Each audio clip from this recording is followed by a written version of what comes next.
Hey, welcome to GeoSolve. In this question, we are given a triangle ABC and a square is constructed on each side of this triangle. We are given that the area of the green square minus area of the orange square is equal to 1.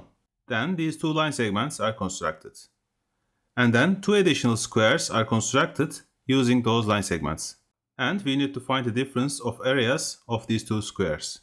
First, let's start with naming some of the angles and side lengths, and call the internal angles of the blue triangle as capital A, B, and C, and call the corresponding sides of these angles as small a, b, and c.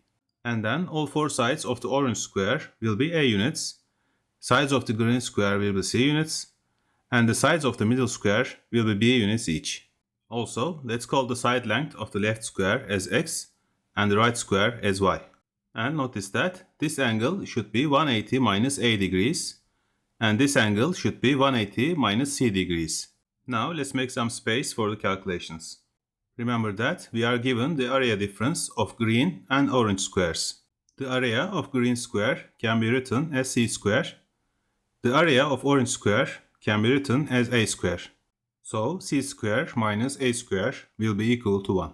And let's call this equation number 1. Now let's focus on the blue triangle and use law of cosines to write an equation for cosine of angle A.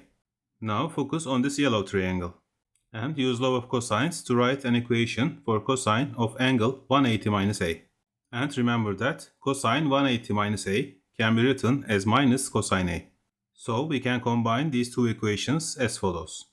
And if we simplify, 2b square plus 2c square will be equal to x square plus a square. And let's call this equation number 2. Now focus on this yellow triangle and use law of cosines for angle cosine 180 minus c as follows. Now once again focus on the blue triangle and use law of cosines for angle c. As we did before, we can equate these equations using the green trigonometric identity. And from here, 2a square plus 2b square will be equal to y square plus c square. And let's call this one equation number 3. Now subtract equation 3 from equation 2. And then we will have this equation. And here, 2b square terms will cancel out. After rearranging the terms, we will have 3 times c square minus a square is equal to x square minus y square. From equation 1, we know that c square minus a square is equal to 1. So x square minus y square will be equal to 3. Remember that we are asked the area difference of these two squares. And it is actually x square minus y square. So 3 will be our final answer. I hope you enjoyed the solution and I wish a happy new year to all of you. I'll see you on the next one.